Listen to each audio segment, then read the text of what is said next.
Hey guys, how's it going today? If I had to pick just one tool to start my tack crafting journey with, it would be this, the miter box.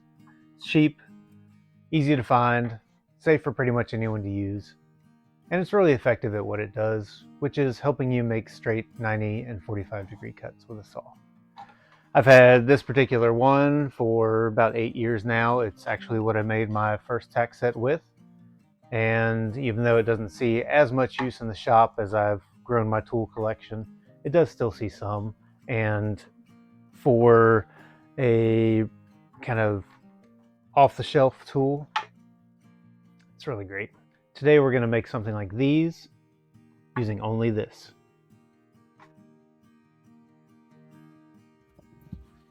So here's our miter box and our saw that it came with. This one, as you can see, has been around the block a few times. This is going to be pretty similar to any that you can find at a generic hardware store or Walmart, anything like that. Has a ruler built into the side here, and then a couple features for securing it down to your workbench. We've got some countersunk holes if we wanted to make it more permanent part of the workbench. It also has this notch cut out into it that goes the full length, so you can brace it up against the edge of your workbench and not have it go very far. And the main feature of a miter box are these grooves that are cut into it, these tracks for the saw. So we have one here for a 90-degree cut, and then we have two for 45-degree cuts going in this plane, and there is a final one over on that direction, so you can get a different plane of a 45-degree cut. I think for today's purposes, and probably what you can get away with at home, is either just bracing it with your hand, or if you have a wood clamp around, you can do something like that. So I think we'll just clamp this one down and see where it gets us, and then we'll go over the saw that it came with. So that's pretty secure there. Most of these will have a very similar saw to this, just a square kind of back reinforced saw. And most of these are going to be push saws, which means that the cutting is happening as you're pushing the saw away from you. And I'll get to why that matters here in a little bit. If you don't know if you have a push saw or a pull saw, the easiest way to tell is to take your finger and run it along the blade gently and see which way it catches your finger. So if I run my finger this way, it just kind of slides along. If I move it back this way, it catches on every single tooth. So this is, as I'm pushing the saw away from me, that's when the cutting force is going to be applied. All right, so you might be wondering why that matters. And that's a valid question. That matters because of tear out, which is when the wood fibers, instead of being cut cleanly, they get kind of mangled as the blade goes through them. And to show you this, let's go over to the microscope. I'm just kidding. I don't have a video microscope, but what I do have are some bendy straws and a piece of cardboard. So these bendy straws are going to represent the grain of the wood. I don't know if you can see from this, but we have our wood fibers running this direction as the tree grew up. And these bendy straws are going to represent that. And as we're taking our saw, we're cutting across the grain. We're doing a cross cut for this. And what happens is these big teeth of our saw, these tiny wood grains, will catch, and that is tear out. So instead of cutting cleanly, what we have are bent and broken fibers that come off the side. So what are some ways that we can help prevent tear out? Well, as you can see here, I put some thinner saw teeth on some finer saw teeth on the back side of this. And if I give you the same example that I did earlier, when we're going across these fibers, it's going to cut through them instead of grabbing a hold of each one and pulling it with it. So a finer saw blade would be an option. If these were bound together tighter, it would also help prevent tear out. So what we're going to try with some of our wood pieces, just put some tape over top. Because tear out really comes down to a lack of bracing. So these outer fibers are pretty easy to bend and break off, whereas the inner fibers have the support of their neighbors around them. So there's some things that we can do to minimize tear out, and most of them involve bracing the actual piece or adding some bracing to those fibers themselves. So the reason I made a distinction that this is a push saw and not a pull saw is because it matters when it comes to tear out and bracing. So we want to brace this piece to minimize tear out, and if we brace it along the back here, then what happens is, as we begin to push into this, what we're going to do is we're going to tear out the unsupported fibers on the back side there, because we are pushing away from ourselves and there's nothing supporting the back of this to keep it stable. So let me turn this over. I'm going to brace it against the back since this is a push saw, and I'm going to make that same cut. Not only was it an easier cut to make, but we have less tear out. So again, might be a little hard to discern, but we have a big chunk of tear out there and only a small bit here. Another way that we can try and minimize tear out is by using some tape. So we're going to bind these fibers together a little bit tighter. So let's give that a shot here. I'm just going to wrap some painter's tape around here pretty tightly.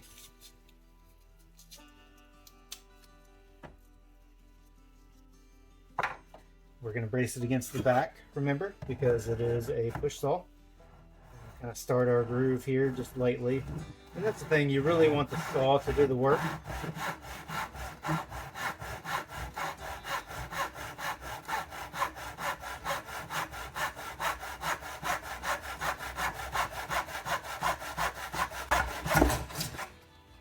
Go ahead and cut through that real quick, and we'll see what we get once we take our tape off. So we have a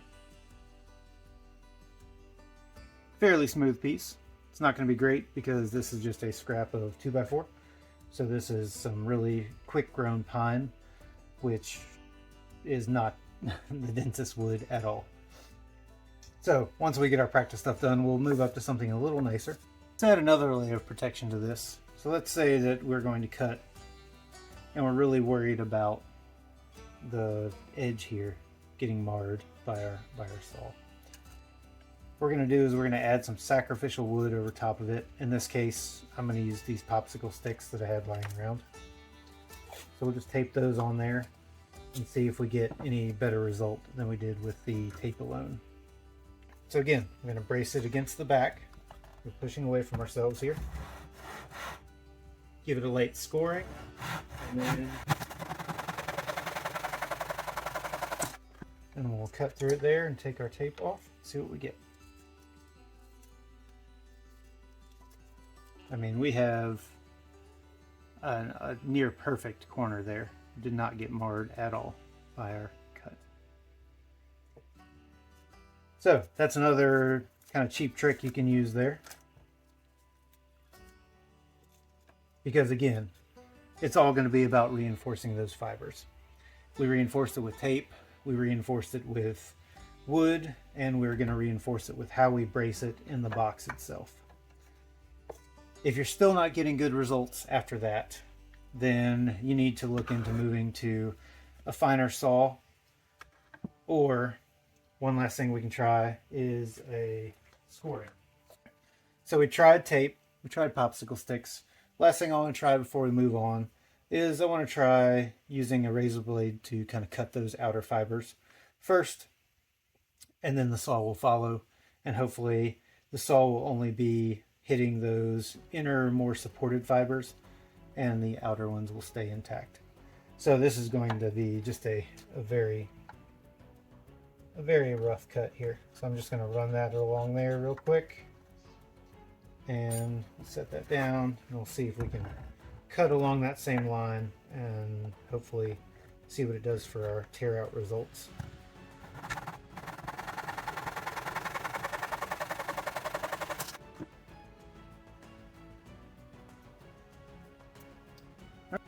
I mean, I'm pretty happy with that.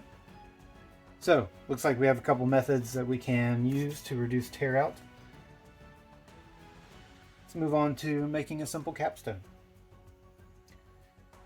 and this is not a square piece of wood. I'd kind of like it to be square. So we're just going to use our built-in marker here, or not marker, built-in ruler here. Looks like we're at about 1.25 inches. So I'm going to flip it to this side and mark 1.25 inches. And then we're just going to square up this block.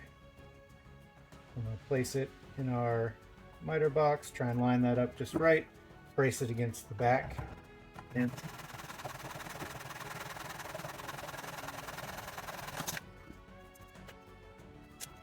all right, so now we have, somewhat square piece of pine here that we can work with.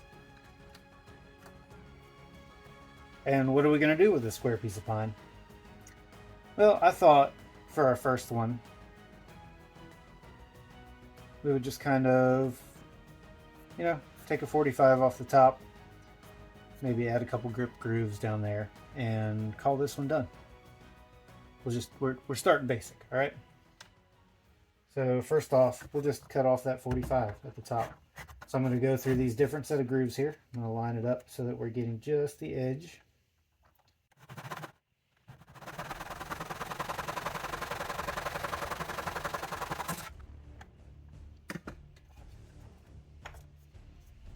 All right, there we have our top.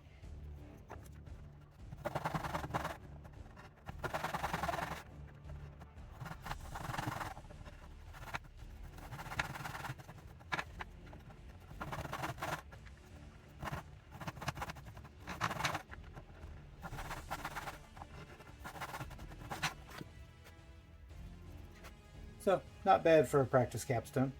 I mean, use a little bit nicer wood, take a little bit more time, employ some of those techniques that we use to reduce this tear out that we have here. And then maybe a little stain, a little sealing, and good to go. So from there, I want to move up. I want to get a nicer piece of wood. So we have some hardwood here. Cocobolo, I believe. So we're going to make our finished piece out of this guy. This is just a scrap that I had laying around, and if I actually want it to be part of the set, then what I would need to do is have a starting point for dimensions, because I want this to be proportional to the pieces and board that I'm making. You can use the dimension calculator that I have. It's linked in the Patreon, also on our on the Tack Talk Discord. It's in the Homemade Sets channel. But for a starting place, let's say that I also had this scrap that I was going to make the pieces out of. And so this is 1.5 inches approximately. So I would plug that into the dimension calculator. Okay, so I think we'll be okay using this piece. And, I can just eyeball it on this, what I would use as a flat stone here. And it looks about right to my eyes. So we could take a little bit off the height, and I think we'll be okay. But this is an 1 inch square piece of wood, so I think we'll be fine with that as our rough dimensions for our capstone. So if you remember our tester piece, I mean, it looks a little basic, right? So what I'd like to do is, instead of cutting this angle just straight like that, I want to cut it on the bias, or what I would call on the bias. Instead of coming across the plane like that, I want to start at an angle and come across the plane going a different direction. But how do we do that? That's not something that's set up on this miter box here. Well, we're going to use the tool to make the tool, which is something that I really like to do. Use what you have lying around to get to where you want to be. So what I did is I just took another piece of scrap pine, made a 45-degree cut in it, and so what we have now is we have bracing that we can stick in this miter box that will support this sitting on a different angle. They're just kind of pressure fit in there, and now I have something that will hold that at a more interesting angle.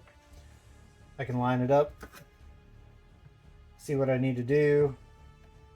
I'm just roughing this out here. I'm not going to start cutting yet because, like I said, we do want to employ some of those tips and tricks that we had for reducing tear out. With this laying in that orientation, I'm really worried about tearing out this side here. So that's where I'm going to focus most of my efforts on reducing. So let's start with a layer of tape.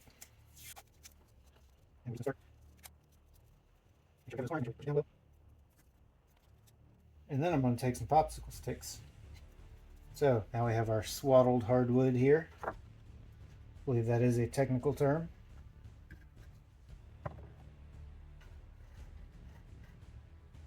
Okay, and I'm also a little bit worried about how the edge of that's going to be supported. So I'm going to move our brace here.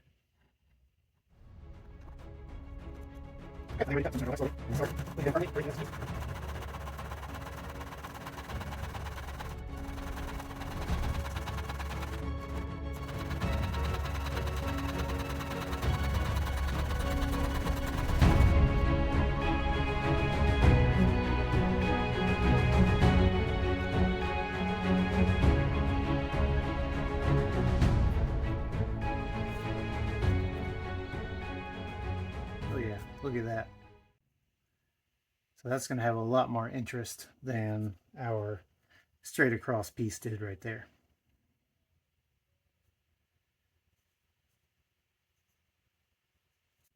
So that bracing that we did on the top, on the sides, I mean, we have some pretty crisp lines here, plus using the higher quality hardwood helped.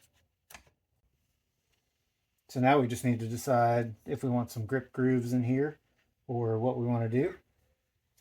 Let's think about this. I'll lay my saw in here as a guide and just kind of look at this for a minute. Look at it a couple different directions, see kind of what I'm feeling.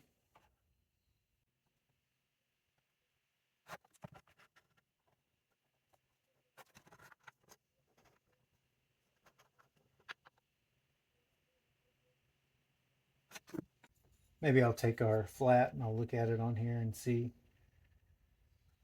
what I feel. Pick it up a few times, move it around. This is all experimentation and personal preference. So as you're going through this, think about how it's going to feel to pick that piece up, where your fingers naturally go when they grab it. Might decide we don't even need grip grooves in this. I don't know. But I think I do. If for nothing else, a little more visual interest along the bottom here.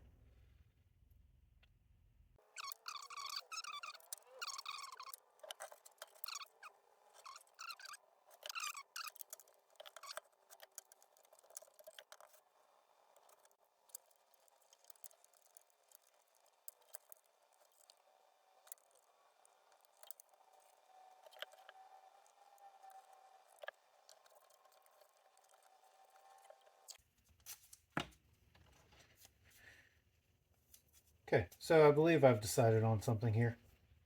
Just messing around, see how it turns out.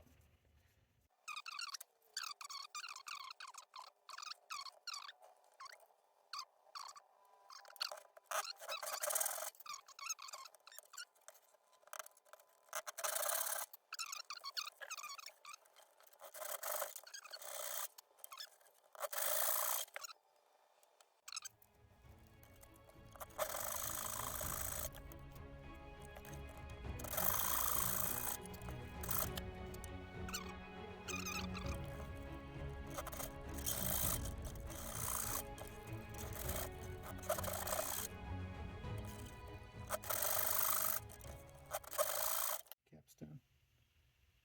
See how it sits on our flat piece. I like that.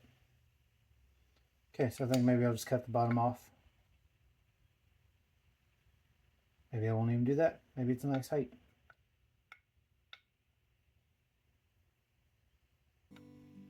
Now for a quick thing, you can also make flats using a miter box. Like I said, this was 1.5 inches, so if we want it to be square, then we'll just come 1.5 inches, or you can even just not even measure. Just use it like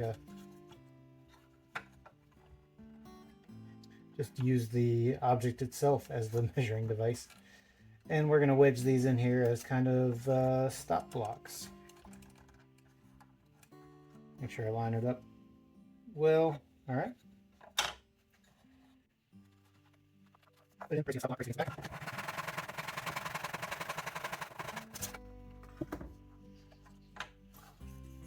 Let's double check. Feels pretty good. Maybe a smidgen long. So we're gonna back it off just a little bit here.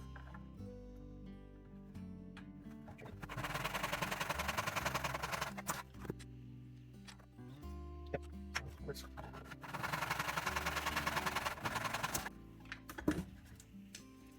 All right, so now we got some flat pieces to go along with our set. Even that last one worked out okay. Awesome. You can see the tear out there because I didn't use any kind of bracing. That's okay. I'm just going to knock that off with some sanding. We're doing some rough cuts. We'll slap our capstone on top of there and we'll see a finished product here in a minute. I do want to thank you guys for watching, and if you liked what you saw, hit the like button, subscribe, join the Patreon, buy my books, all those things that help grow small channels like these. And let's finish on some glamour shots of what we made today. Thank you guys.